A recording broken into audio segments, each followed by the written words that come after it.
Season 3 just dropped with some major balance changes. We went through every weapon in the game, and the top 20 has shifted. Some guns fell, some climbed, and the number 1 gun in the game, it got nerfed by this update. It's still number 1. That should scare you. Here are the only 20 guns that matter in Season 3. 61 meters. That's how far this gun's 4-shot kill reaches consistently. The LK24 has 0 recoil, barely any flinch, and a deadly accurate BSA. It's slow, it's not flashy, but it rewards raw aim and nothing else. This is the perfect beginner-friendly long-range AR. If you can't control recoil on anything else, start here.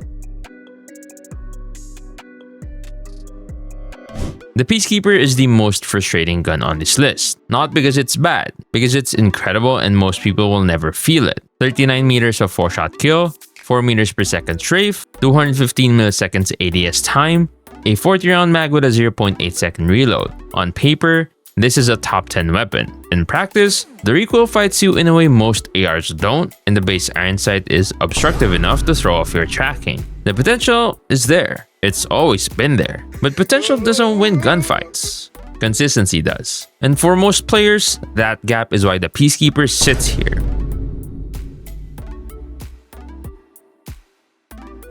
What if a gun didn't need great stats to earn its spot? The Switchblade X9 doesn't win on numbers.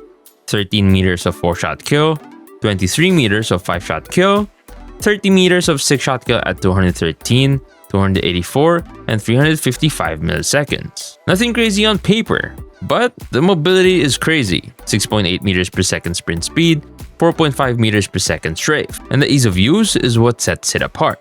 Recoil is effortless to control, the iron sight is clean, even though it shakes a bit, think of it as the growl of SMGs. Except this one has stats that actually back it up. The Lachman climbs into the top 20 thanks to its Season 3 buff. BSA went from mediocre to 17, matching the XM4 and Peacekeeper, beating the Type 19. It also got a reload time buff, which it badly needed. The result is a slower Type 19 with better range. 29 meters of consistent 4-shot kill, 40 meters of potential 4-shot kill. The ADS time at 293 milliseconds is still the bottleneck, but everything else fits the usual package. No recoil, good iron sight, comfortable to use. If you can live with the speed, this gun just got a lot more accurate.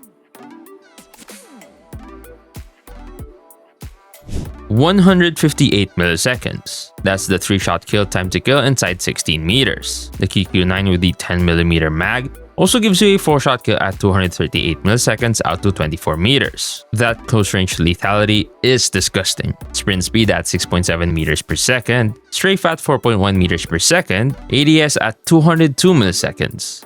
This is a run-and-gun weapon purpose-built for search and destroy. The 30-round mag isn't an issue in that mode, and the handling is good enough that you're never fighting the gun itself. The problem is versatility. Outside of S&D, the QQ9 starts to fall apart. But in the mode it was built for, very few guns kill this fast.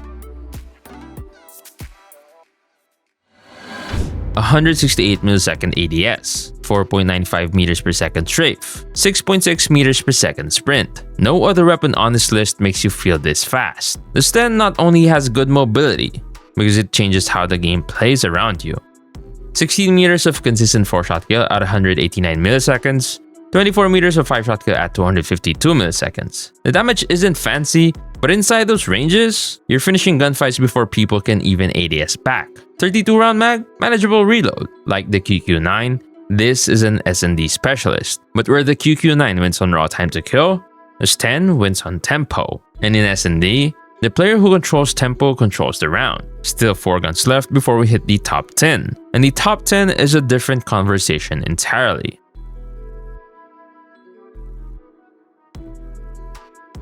(1,034 RPM. That's the only stat that matters on this gun. Miss a shot, doesn't matter. The next one is already there. Pair that fire rate with virtually 0 recoil, a clean and stable iron sight, and you've got a weapon that rewards your aim like nothing else. It's even more forgiving than the LK24. Aim, spam, repeat. Absolute brain dead gun, but it works. They nerfed this gun. It didn't work. Bullet impact dropped from 1.5 to 1.4 this season, but as we covered in the patch notes, that barely changes anything. The PKM is still a sentry turret. You don't need good aim with this thing. You need to land 3 shots up to 32 meters. That's it. You can spam, you can play it like a DRH with ammo management. Either way works, though you'll find yourself emptying that mag faster than you'd expect. Mobility is awful. ADS time is over half a second, but we don't care. You're not moving. You're holding a position and making it unplayable. That hasn't changed. Nothing in this game kills faster. That's not an exaggeration. Within 13 meters, the HSO-405 fires 15 pellets and only needs 4 to connect for a one-shot kill. Hip fire or ADS, the result is the same. And at 6.76 meters per second sprint speed, the fastest of any shotgun, you're closing that 13-meter gap before most players can react. The trade-offs? A 1280 millisecond fire interval that punishes every miss. Reload and post-shot animations that eat your screen when you need it the most. But the HSO-405 isn't a gun you plan around missing with. You plan around the fact that when it connects, the fight is over instantly. The Tundra is dead. Long live the 3-line rifle. 319 millisecond ADS time, 1.8 flinch resistance, 1180 millisecond fire interval, 5 bullets with a quick reload, and a very clean scope design. On paper, this is the best sniper in the game now. The issue? The ADS animation is awful. It's jarring enough that most players won't even consider it. They'll grab a Locus, Koshka, or DLQ instead.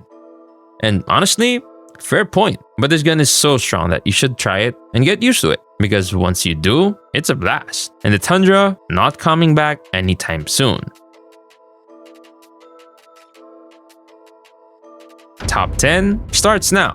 Every gun from here is meta defining. On paper, this gun shouldn't be here. Damage is worse than the XM4. Range isn't special. You'd rank it lower if you only read the stats. But the RAM7 has something the numbers don't capture. It feels effortless. Zero recoil, one of the cleanest iron sights in the game, no visual shake, every bullet goes exactly where you expect it to. 13 meters of 4-shot kill at 210 milliseconds, 38 meters of 5-shot kill at 218 milliseconds. Mobility matches the XM4, but a faster fire rate combined with that effortless handling makes it a stronger pick for ranked, because in ranked, comfort wins more games than raw stats.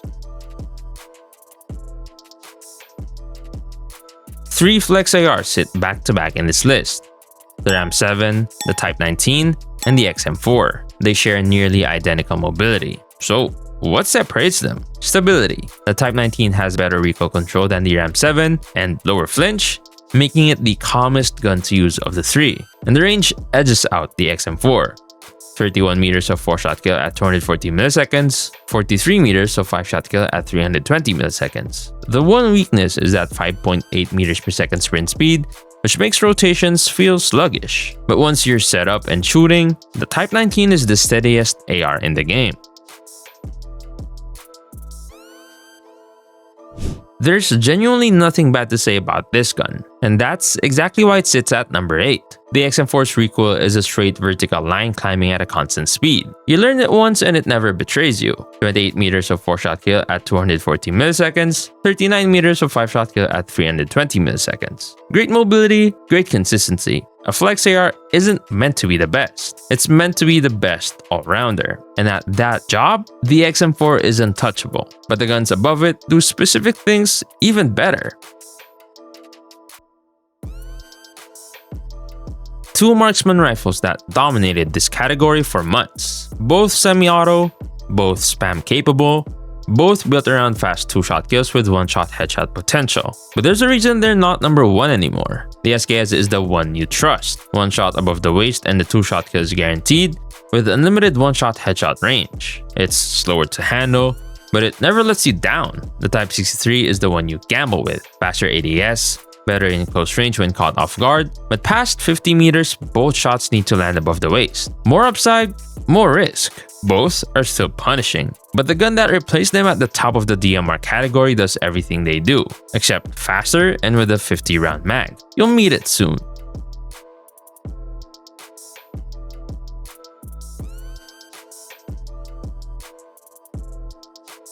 180 milliseconds. That's a 3-shot kill inside 18 meters. 270 milliseconds for a 4-shot kill at 29 meters. Infinite 5-shot kill at 360 milliseconds. And this gun moves faster than the DRH while hitting harder across every range. Now add a 2.1 headshot multiplier. 1 headshot almost guarantees you drop the shots to kill by 1 regardless of distance. The time to kill goes from good to absurd. The catch is the S-shaped recoil, which takes real commitment to learn. And the 28-round magazine punches you in hardpoint and domination, where you're constantly fighting multiple people. But for everything else, S&D, TDM, frontline, the HVK kills faster than guns ranked above it. Most players give up on the recoil before they unlock what this weapon can actually do. That's their loss. 1 trigger pull, 3 bullets, 1 kill, up to 24 meters. That's all it takes. The CX-9 burst is the most efficient killing machine in the game. Pair that lethality with 7.1 meters per second sprint speed, the fastest on this entire list, and build spread that barely matters because it's a burst weapon, and you've got something terrifying. But efficiency has a price. The burst delay between shots leave you exposed if you miss, which means this gun can carry a loadout by itself. It needs a secondary that covers the gaps. Find the right pairing though, and no other combo in the game matches it. Whenever the map is bad, the opponents are good, and the stakes are high, this is the gun that comes out. 145 millisecond 2-shot kill up to 26 meters, 290 millisecond 3-shot kill at any range after that. And that's the worst case, which is still faster than most guns' best case. The recoil looks intimidating, but it's almost perfectly vertical. The low fire rate actually makes it manageable once you adjust. Mobility is slow, but you're not rushing with the Odin. You're holding angles and making them unwinnable. Now, you might be wondering, wasn't this gun number 2 a few months ago? It was. And honestly, it's not worse, but have you seen it in ranked lately? Barely, because the gun at number 1 does the same job, except it's faster, more agile, and carries a 50-round mag. The Odin didn't get weaker, it got replaced. You don't know what the enemy is running. You don't know the map rotation. You need one gun that handles everything. You pick the USS-9, 28 meters of consistent 3-shot kill at 200 milliseconds, 55 meters of 4-shot kill at 300 milliseconds. That kind of range on an SMG shouldn't exist, but here we are. No recoil, no aim shake, clean iron sight, 224 millisecond ADS, and 3.5 meters per second strafe. The USS-9 requires almost no adjustment from you. Just aim and the gun does the rest. The catch is that BSA has been creeping up over time from 17 to 21. Beyond 35 meters, your shots get inconsistent, and the 1.1 flinch means heavy hitting guns can knock you off target. It's not the untouchable all-rounder it used to be, but it's still the best flex SMG in the game by a clear margin.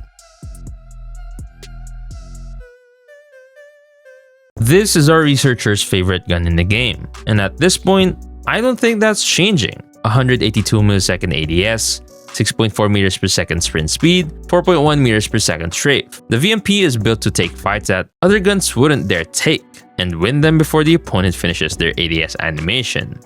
13 meters of 4-shot kill at 186 milliseconds, 21 meters of 5-shot kill at 248 milliseconds, 32 meters of 6-shot kill at 310 milliseconds. The iron sight is clean, aim shake is minimal, and every stat is tuned for one thing: getting into someone's face and ending the fight immediately. There's no better close quarters weapon in the game, and if the VMP is number 2, you already know what's coming. This gun is the reason we hate playing ranked right now. And even with the Season 3 nerf, it's still here. It's still number 1. Mobility that leaves the Type 63 in the dust. A 50-round magazine. That's 25 potential kills before you reload, the highest in the DMR category. Recoil that goes straight up with 0 lateral drift, and damage output that makes assault rifles look slow. The headshot potential isn't as strong as the SKS or Type 63, only 24 meters for a 1-shot headshot. And the 2-shot range is shorter too. But none of that matters when the gun moves like an AR and shoots like a marksman rifle. It doesn't play like a traditional DMR, it plays like the best gun in the game. Because it is. The devs went after it this season. The F-Tac stock took a 20% flinch penalty. The Polarfire S suppressor got a sprint to fire nerf, bullet impact dropped from 1.5 to 1.3. 3 targeted nerfs in one patch. It wasn't enough. The SO14 is still the best weapon in the game.